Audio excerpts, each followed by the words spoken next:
Bom, pessoal, na aula de hoje, a gente vai falar um pouco sobre, continuando o nosso tema, de bromatologia, sobre os alimentos e suas composições. Hoje a gente vai falar um pouco sobre carboidratos.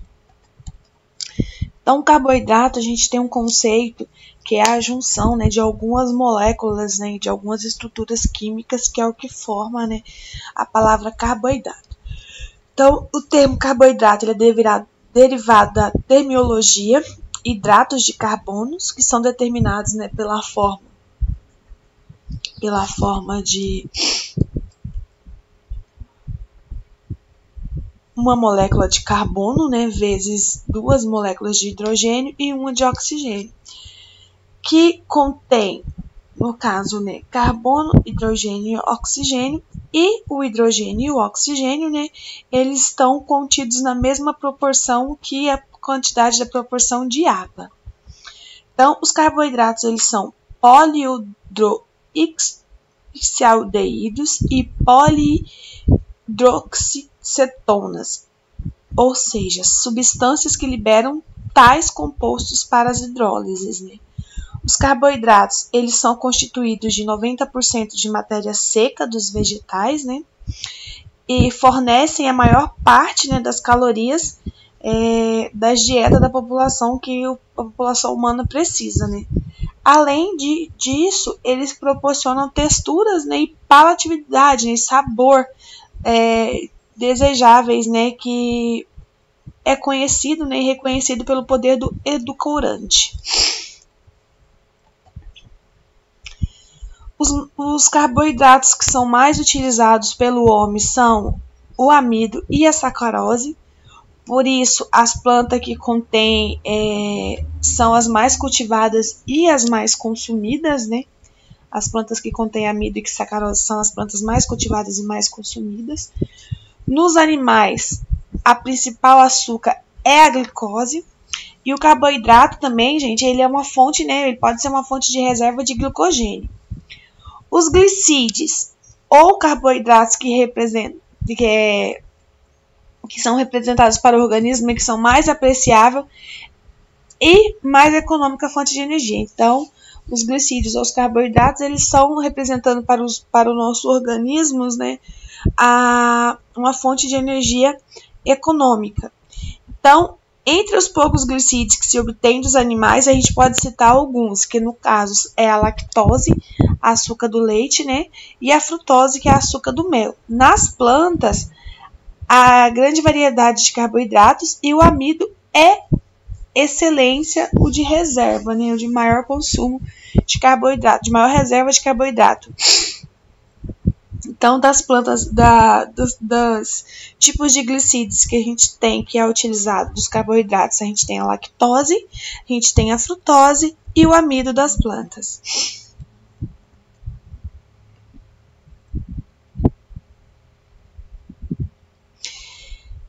Sobre a sintetização dos carboidratos na natureza, ele é sintetizado pelas plantas. Essa síntese ela é feita através do processo de fotossíntese das plantas e a partir do dióxido de carbono da água. Então, com a ajuda da energia solar, os vegetais verdes eles tomam o amido de carbono da atmosfera e a água do solo. Então, eles vão fazer essa troca, produzindo carboidratos através da reação que a gente tem, que é a troca de carbono, e vai fazer juntamente com isso, a produção dos carboidratos dentro das plantas. A função da clorofila, nesse caso, é unir-se ao carbono e catalisar a reação, fazendo com que se forme o processo de produção, de carboidrato.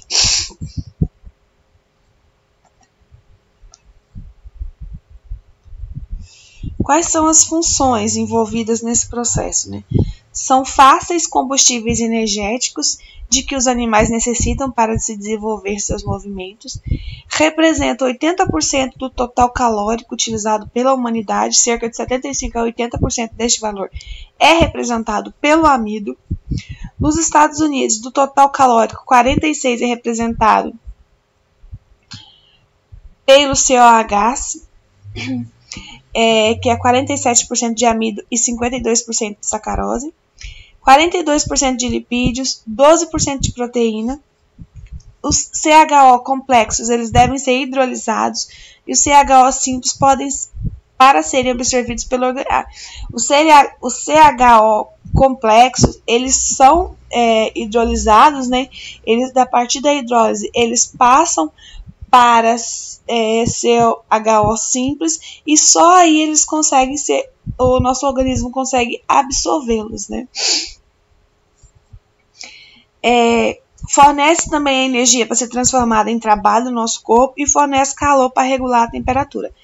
Então, os carboidratos, eles têm diversas funções no nosso organismo. Dentro deles, a energia, essa energia é o que nos dá força para trabalhar, para caminhar, para correr.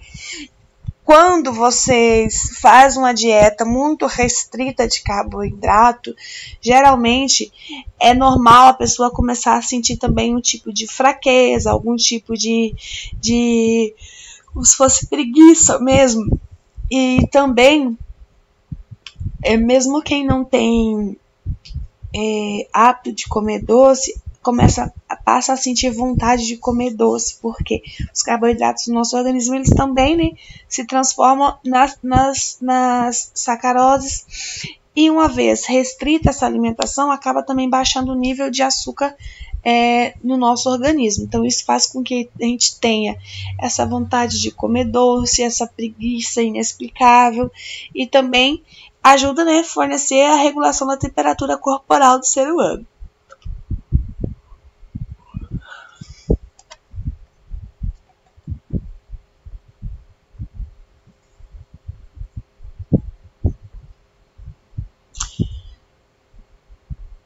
Os CHO, eles são essenciais, né, para fazer a completa oxidação da gordura do corpo. São ausentes, né, há um acúmulo de ácidos.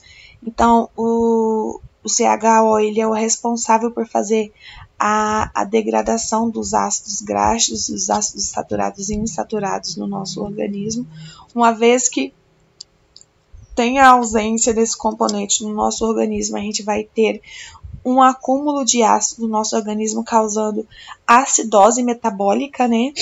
Então, proveniente de metabolismo intermediário das gorduras, sendo, portanto, antiácidos. São economizadores de proteína. Eles estão disponíveis. Se estão disponíveis, né, o nosso corpo não utiliza as proteínas como fonte de energia, e elas são aproveitadas por funções específicas mais nobres, como, por exemplo, fontes de vitaminas. São utilizados como alimentos, substratos da flora microbiana, sintetizadoras de diversas vitaminas. Então, além de tudo, ele ajuda, né, a fazer a síntese das vitaminas que nós consumimos, né, fazendo com que ele ajuda a fazer com que o nosso organismo absorva melhor as vitaminas que é consumida no dia a dia.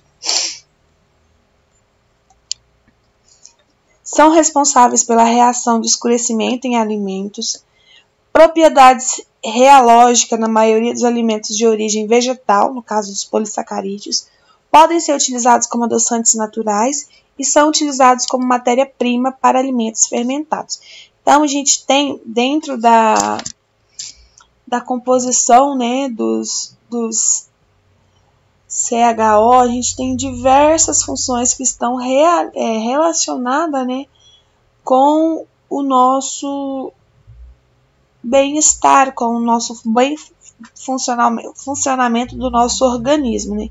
Então, ele auxilia no nosso bem-estar em relação à energia, em relação a ter bem-estar para se movimentar no dia a dia, auxilia nas decomposições de alguns ácidos graxos que, uma vez parado no nosso organismo, causa acidez metabólica, faz mal ao nosso organismo, auxilia na própria matéria-prima e também são os responsáveis pela reação de escurecimento de alguns alimentos quando se encontra, né, na produção, na estrutura química desse alimento, como, por exemplo, as maçãs que escurecem assim como quando cortada, e dentre outros tipos de alimentos, ok?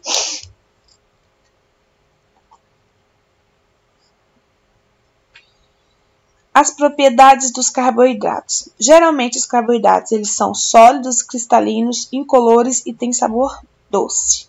São compostos naturais bastante comuns. E a sacarose talvez o adoçante mais antigo que se conhece. São facilmente solúveis em água e reduzem facilmente soluções alcalinas. Reagem como oxidantes brandos, formando ácidos glicoides e ácidos glicóricos. Cetonas reagem como oxidantes mais energéticos, formando dois ácidos dicarboxílicos. Quando aquecido em soluções ácidas, sofrem desidratação por um mecanismo que tem como produção final o furaldeído. Alguns CHO formam estruturas rígidas em plantas, celulose, lignímina e unicelulose. É a mesma função dos ossos dos animais.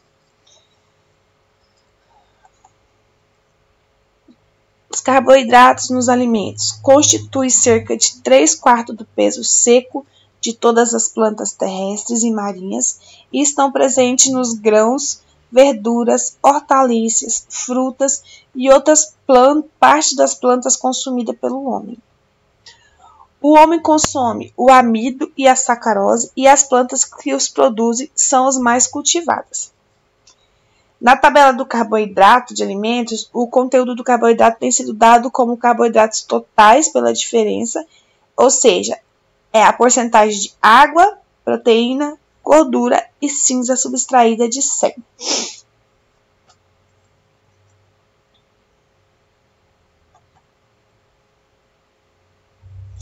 Aqui a gente tem uma planilhazinha que ela tem o conteúdo do carboidrato de alguns alimentos. Então, por exemplo, a gente tem nas frutas, a gente tem de 6 a 12% de sacarose. No milho e na batata, a gente tem 15% de amido. No trigo, a gente tem 60% de amido. Na farinha, 70% de amido. Nos condimentos, de 9 a 39% de açúcares e redutores. Na açúcar branca, a gente tem 99,5% de sacarose. No amido do milho, a gente tem 87,5% de glicose. No mel, a gente tem 75% de açúcares redutores.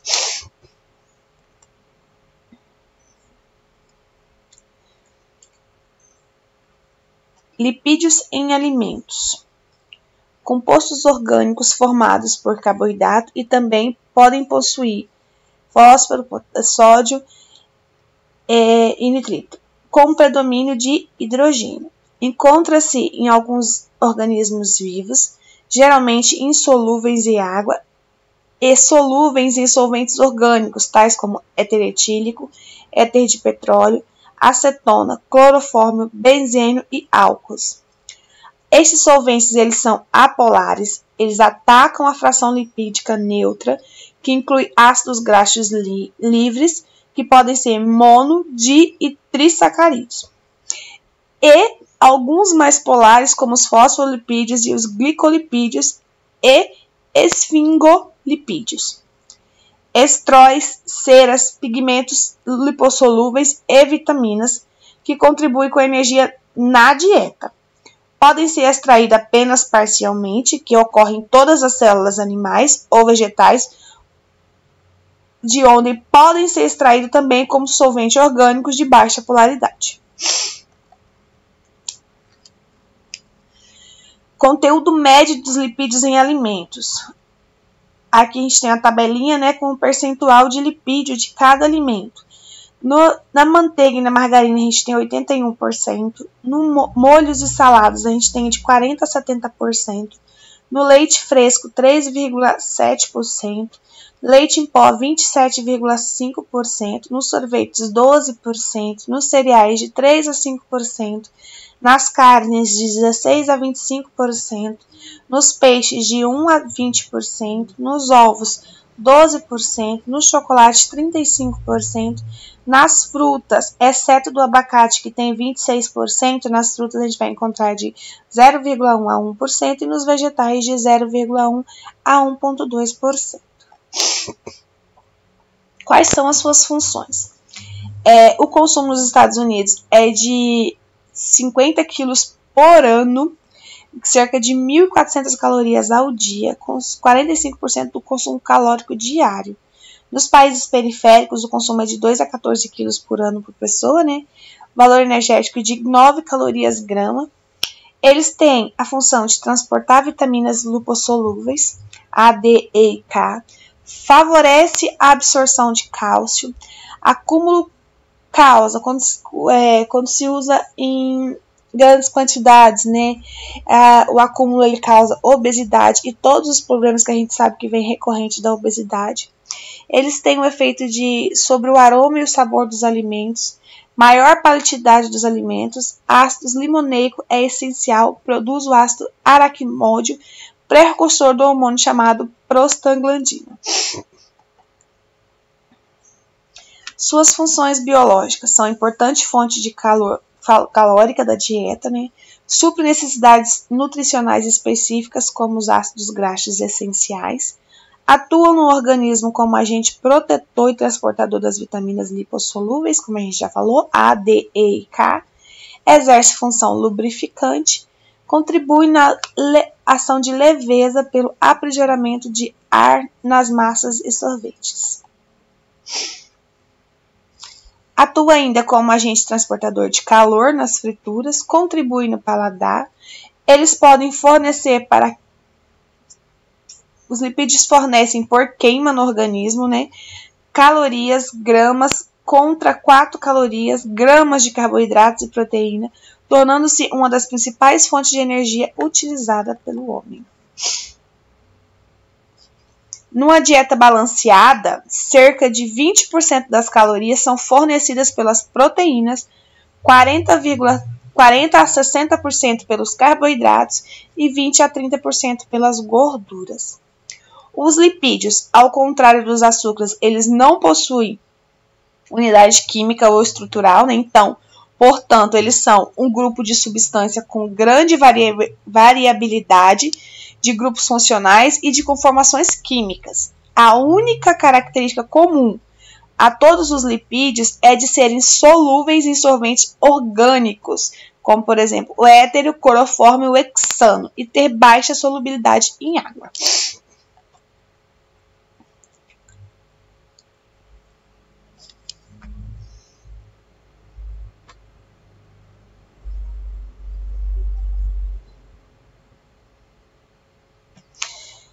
Como que é feita as metodologias de análise dos lipídios? Os lipídios são substâncias insolúveis em água, solúveis em solventes orgânicos, como, por exemplo, o éter, o clorofórmio, a acetona e alguns outros. Eles são classificados em simples, que são os óleos e gorduras, compostos, que são os fosfolipídios e ceras, e derivadas, que são os ácidos graxos e os esteróis. Os óleos e gorduras, eles diferem entre si apenas pela sua aparência física, sendo que, na temperatura ambiente, os óleos eles apresentam aspecto límpido e as gorduras pastosas ou sólidas, né? A determinação do lipídio em alimento é feita, na maioria dos casos, pela extração com solventes, como, por exemplo, pelo éter.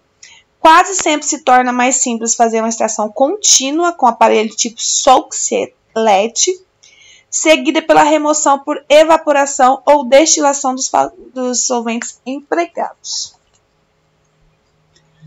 O resíduo obtido não é constituído apenas unicamente por lipídios, porque mas todos os compostos, né, que nas condições de determinação podem ser extraídos pelos solventes. Então, esses resíduos eles vão incluírem ácidos graxos livres, esteróis de ácidos graxos, as lexitinas, as ceras, os carotenoides, a clorofila e outros pigmentos. Além dos esteroides, né, dos fosfatídeos, das vitaminas A e D, dos óleos essenciais também. E em quantidades, quando são relativamente pequenas, que não chega a representar uma diferença significativa na determinação, né?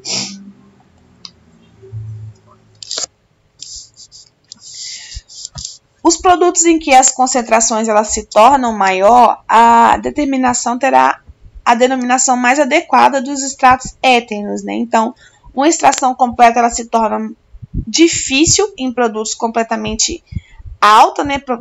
Tem alta proporção de açúcares, de proteínas e de umidade.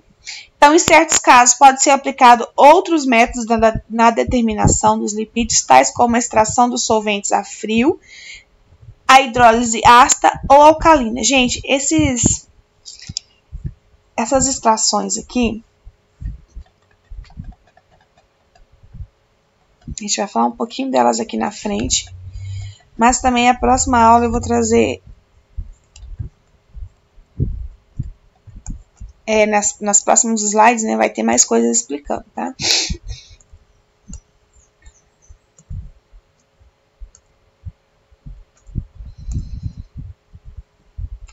Vamos lá. A extração com solventes a frio, utilizando o método de Bird e Bird, foi utilizada em 1959, quando começou a surgir o método de extração, né, de gordura, que era utilizado a extração de gordura a frio. Como que era feito? Utilizava uma mistura de 3 solventes, que era o cloroformo, o metanol e a água. Inicialmente, a amostra é misturada com o metanol e clorofórmio, que estão na proporção que forma uma só fase como amostra. Então, elas vão utilizar a mesma proporção de amostra para que, quando misturado, acaba se tornando os mesmos valores, né?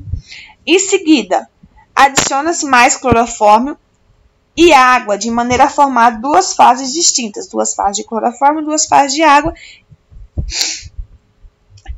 Uma fase de clorofórmio contém os lipídios e a outra fase de metanol mais água, contendo as substâncias não lipídicas. Então, a fase do clorofórmio com a gordura é isolada e após a evaporação do clorofórmio, obtemos a pesagem da quantidade da gordura. Então, vai se utilizar a mistura do clorofórmio, da água e do metanol. Vai se misturar a água com o metanol, o clorofórmio com a gordura. Vai se esperar o clorofórmio evaporar, vai sobrar apenas a gordura e faz-se a pesagem da gordura. O método tem uma série de vantagens em relação à extração a quente, porque extrai todas as classes de lipídios, inclusive os polares, que representam um alto teor em produtos de trigo e soja. São importantes para avaliações dietéticas. Os lipídios são extraídos sem aquecimento e os extratos podem ser utilizados para avaliação de deterioração de lipídios através do índice de peróxidos e ácidos graxos livres. A lei da determinação do teor de carotenoides, vitamina Z, composição de ácidos graxos e esteróis. Podem ser utilizados em produtos com altos teores de umidade e além de produtos secos. A determinação mais completa pode ser realizada em tubos de ensaio, não necessitando de equipamentos especializados e sofisticados. A extração de solventes quentes lípidos ou extratos éteros é a extração direta de Soxhlet, utilizada a primeira vez em 1995. É utilizado no material aparelho extrator do Soxhlet, bateria de aquecimento com refrigerador de bolhas, balança analítica, estufa cartucho ou papel de filtro de 12 cm, balão de fundo chato de 250 a 300 ml com boca esmerilhada, lã desengordurada, algodão, espátula e dessecador de silica gel e reagente éter. Procedimento. A gente vai pesar de 2 a 5 gramas de amostras em cartucho de solete ou em papel filtro e amarre com fio de lã previamente desengordurado. No caso das amostras líquidas, a gente vai pipetar o volume desejado, esgotar uma porção de algodão sobre o papel de filtro duplo, coloque para secar em uma estufa de 105 graus por 1 hora. A gente vai transferir o cartucho ou papel filtro amarrado para o aparelho extrator tipo solete, acoplar o extrator a um balão fundo chato, que vai ser previamente tarado, né, a 105 graus. Depois feito isso, vai adicionar o éter em quantidade suficiente para um solete e meio. Aí a gente vai adaptar a um refrigerador de bolas, mantendo sob aquecimento em chapa elétrica a extração contínua por 4 a 5 gotas por segundo, ou 16 horas. 2 a 3 gotas por segundo. a gente vai retirar o cartucho ou o papel do filtro amarrado, destilar o éter, né, e transfira o balão com o resíduo extraído para a estufa a 105 graus, mantendo por cerca de 1 hora. Depois disso, a gente vai resfriar um dessecador até a temperatura ambiente e pese e repita as operações de aquecimento por 30 minutos na estufa e resfriamento até o peso constante por no máximo 2 horas. Aqui a gente tem o nosso aparelho separador, né? Que aqui no final a gente vai fazer o peso de números de grama vezes o peso da amostra, que a gente vai ter o resultado final dos nossos lipídios e dos seus substratos. Nota: nos casos de produtos contendo alta proporção de carboidrato, pese a amostra sob papel filtro e lave com 5 porções de 20 ml de água. Coloque em estufa a 105 graus por 1 hora para secagem e proceda à extração conforme descrito acima.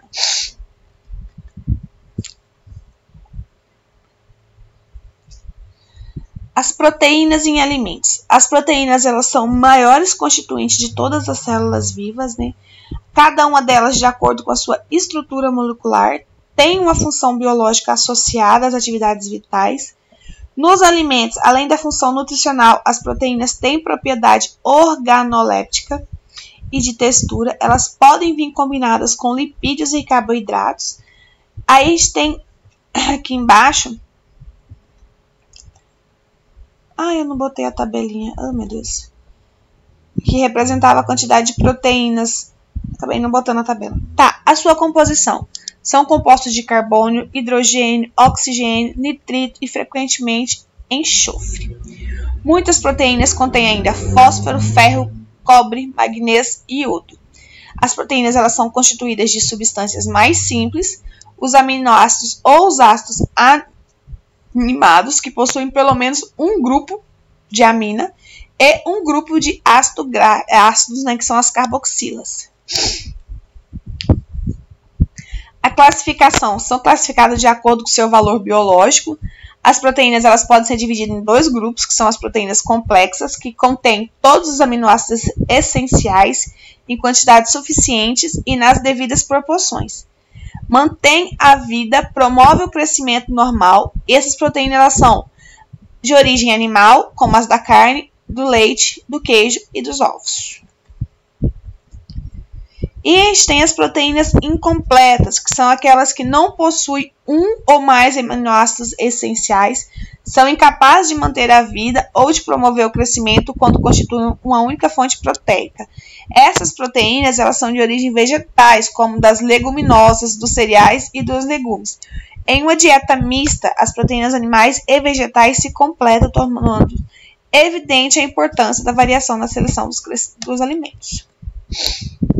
Função da proteína. A função principal da proteína é promover o crescimento pela formação de novas células e permitir a conservação dos tecidos pela reposição das células gastas, que no caso ela tem a função construtora. Ademais, as proteínas proporcionam aminoácidos para outras substâncias essenciais, tais como as enzimas e os hormônios, função construtora e reguladora. A proteína também contribui para o metabolismo energético do organismo, fornecendo 4 calorias por grama, então função energética. A metodologia para a determinação das proteínas. O termo da proteína bruta, ela envolve, né, um grande grupo de substâncias com estruturas semelhantes, porém com funções biológicas bem diferentes. O procedimento mais comum para determinar a proteína é através da determinação de um alimento ou de um grupo pertencente à proteína. Então, a conversão para conteúdo de proteína é feita através de um fator. Os elementos analisados são, geralmente, carbono e nitrogênio, e os grupos são aminoácidos e ligações peptídicas. Então, baseado no fato que as proteínas terem uma porcentagem de nitrogênio quase constante, né, em torno de 16%, o que faz com que consiga normalmente determinar o nitrogênio por meio de um fator de conversão e transformar o resultado em uma proteína bruta. Então, o procedimento mais comum para a determinação de uma proteína é através da determinação de um elemento ou de um grupo pertencente à proteína. A conversão para o conteúdo da proteína é feita através de um fator.